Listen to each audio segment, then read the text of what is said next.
جو بتکدہ بنا رکھا تھا عرب کے لوگوں نے، اس کو پھر کفر اور شرک سے پاک کر کے ایک اللہ کی عبادت کے لیے اس کو خالص کرنا تھا۔ الم یجعل کیدہم، آپ نے دیکھا اللہ تعالیٰ نے اصحاب فیل کے سارے قید کو برباد کر دیا۔ قید کیا تھا؟ قید جانتے ہیں کس کو کہتے ہیں؟ قید کہتے ہیں کہ زبان سے تو آدمی کچھ کہے لیکن دل میں اور کوئی چال بازی چھپا رکھے۔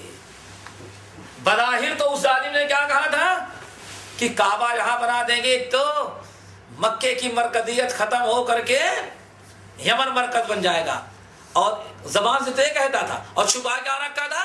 یہ پوری عربوں کی معیشت پر قبضہ کرنا، اور جو تجارتی شاہراہیں اور کاروبار جو عالمی منڈی مکے والے عربوں کے ہاتھ میں تھی، اصل میں اس کو چھیننا مقصد تھا۔ اگر ہم پکے سچے مسلمان بن جاتے تو ہمارے خلاف جتنی سازشیں ہو رہی ہیں نا، اللہ تعالیٰ فرماتے ہیں اے لوگو اگر تم اللہ تعالیٰ سے ڈرنے لگو تو ان کے تمہارے دشمنوں کی ساری تدبیروں کو اللہ تعالیٰ مٹی میں ملا دیا۔ جتنی بھی سازشیں تمہارے خلاف کریں، اللہ تعالیٰ کتنی بھی سازشیں دشمن کرے، اللہ تعالیٰ کے پکڑ کے مقابلے میں کسی کی سازش چل نہیں سکتی۔ الم یجعل کیدہم، اے نبی آپ نے دیکھا کس طرح سے دشمنوں کے ہاتھی والوں کے قید اور مکر و فریب کو اور ان کی سازشوں کو اللہ تعالیٰ نے اس طرح سے مٹایا کہ سازشیں ہی نہ مٹی، سازش کرنے والے ہوئی کہ اللہ تعالیٰ نے مٹا دیا۔ اللہ اکبر۔ اور کیسے مٹایا؟ وَأَرْسَلَ عَلَيْهِمْ حِجَارًا طَيْرًا وَأَرْسَلَ عَلَيْهِمْ طَيْرًا أَبَابِيلَ، اور اللہ تعالیٰ نے بھیجا ان کے اوپر طیرن پرندوں کو، ابابیل۔ ابابیل کا ایک معنی تو کہا جاتا ہے جو پرندے بھیجے گئے تھے ان کا نام کیا تھا؟ ابابیل۔ تو ترجمہ کیا ہوگا؟ ابابیل نامی پرندوں کو ان کے پاس بھیجا۔ اور بعض لوگ کہتے ہیں ابابیل سے مراد پرندے نہیں بلکہ ابابیل جھنڈ کو کہتے ہیں۔ وَأَرْسَلَ عَلَيْهِمْ طَيْرًا، اور بھیجا اللہ تعالیٰ نے ان کے اوپر پرندوں کو، جھنڈ در جھنڈ چلی آ رہی ہیں۔ اور کہتے ہیں ایسے پرندے مکے اور طائف کے لوگوں نے کبھی ایسے پرندے دیکھے نہیں تھے۔ معلوم پتا وہ بھی کوئی مخصوص فوج ہے اللہ کی جو چھپی ہوئی ہے، کبھی دشمنوں کو ہلاک کرنے کے لیے بھیجتا ہے۔ اسی لیے قرآن پاک نے کہا وَمَا يَعْلَمُ جُنُودَ رَبِّكَ إِلَّا هُوَ، اے لوگو اللہ تعالیٰ کے کتنے فوجی اور کتنے قسم کے فوجی ہیں بس وہی جانتا ہے، دنیا میں کسی کو پتا نہیں کہ اللہ کے کتنے قسم کے اور کتنے فوجی ہیں۔ وہ کہتے ہیں وہ پرندے آج تک عربوں میں دوبارہ کسی نے نہ دیکھا نہ پہلے دیکھا تھا۔ جھنڈ در جھنڈ چلے آ رہے پرندے، اور پرندوں کے بھیجنے میں مقصد یہ تھا کہ یہ بھاگیں گے نیچے، پرندے اوپر سے اڑ اڑ کر کے ان کی پٹائی کرتے رہیں گے۔ اللہ اکبر۔ نہ ہوائی جہاز کی ضرورت، نہ جنگی طیارے کی ضرورت، نہ ہیلی کاپٹر کی ضرورت، یہاں ساری چیزیں سب ٹیکنیکل خرابی تو تبھی پر چلے آ رہے ہیں۔ اور ادھر جتنے پرندے آئے تھے پر والے جوڑتے تھے، کسی ایک پرندے کو نہ تو زمین پر گرنا پڑا، نہ 50,000 فوجی مل کر کے ایک پرندے کو گرا سکے۔ اللہ تعالیٰ یہ میرے فوجی تھے، میں نے ان کو بھیجا۔ وَأَرْسَلَ عَلَيْهِمْ طَيْرًا أَبَابِيلَ، ان کرتے کیا تھے؟ ترميهم بحجارة من سجيل، اور وہ پرندے مارتے تھے اصحاب الفیل کو۔ اور کس سے مارتے تھے؟ مٹی سے بنے ہوئے پتھر سے، سنگریزے سے مارتے تھے ان کو۔ اور جن کے اوپر تھا فَجَعَلَهُمْ، اللہ نے بنا دیا ان کو کَعَصْفٍ مَأْکُولٍ، کھائے ہوئے بھوسے کے معنی۔ عصف کہتے ہیں بھوسا، مأکول کہتے ہیں کھائے ہوئے بھوسے کے مانند اللہ تعالیٰ نے ان ظالموں کو بنا دیا۔ اور وہ پتھر، بعض صحابہ کرام کہتے ہیں وہ پتھر مجھ کو بھی ملا تھا، یعنی بہت بار تکوار کہتے ہیں کہ بس جیسے چنا ہوتا ہے ایسے گول گول پتھر تھا، رنگین، کہتے ہیں اس میں سے بعض لوگوں کو پتھر ملا اور بہت سارے لوگوں نے کہا میں نے دیکھا، ہمارے پاس رکھا بھی نہیں تھا۔ یعنی نبی علیہ السلام صحابہ کرام میں سے کتنے نے انہوں نے اس پتھر کو پایا، کیوں؟ بالکل الگ تھا، اس قسم کا پتھر جو ہے اس وادی میں کہیں نہیں ہے۔ وادی محصر ذوالحلیفہ اور منی کے درمیان جو وادی ہے محصب کہا جاتا ہے، اور وہی اصل میں وہ روک لیا گیا، اس کے آگے ابرہہ اپنی فوج لے کر کے مکے کی طرف نہ بڑھ سکا، اس لیے بعد میں اس وادی کا نام وادی محصر، محصور، یہاں سے آگے نہیں بڑھنے دیا ظالم کو۔ اس لیے نبی علیہ السلام جب گزرے تو آپ نے فرمایا بھائی یہاں آگے بڑھے، کیوں؟ ان شیطانوں اصحاب الفیل کی تباہی ہی ہوئی تھی، کیوں؟ معصر جگہ، اس لیے آج بھی نشان لگا دیا گیا ہے اور لکھ دیا گیا کہ وادی محصر ہے۔ یہ اختصار کے ساتھ اس کا ترجمہ اور یہ جو پوری داستان اس کے اندر تھی میں نے بیان کیا ہے۔ اللہ تعالیٰ ہم سب کو عمل کی توفیق نصیب فرمائے، اور اس کے بعد انشاءاللہ سورہ ہمزہ انشاءاللہ۔ اقول قولی ھذا واستغفر اللہ من کل ذنب واتوب الیہ۔ انشاءاللہ اگلے بھی دیری نہیں ہوگی۔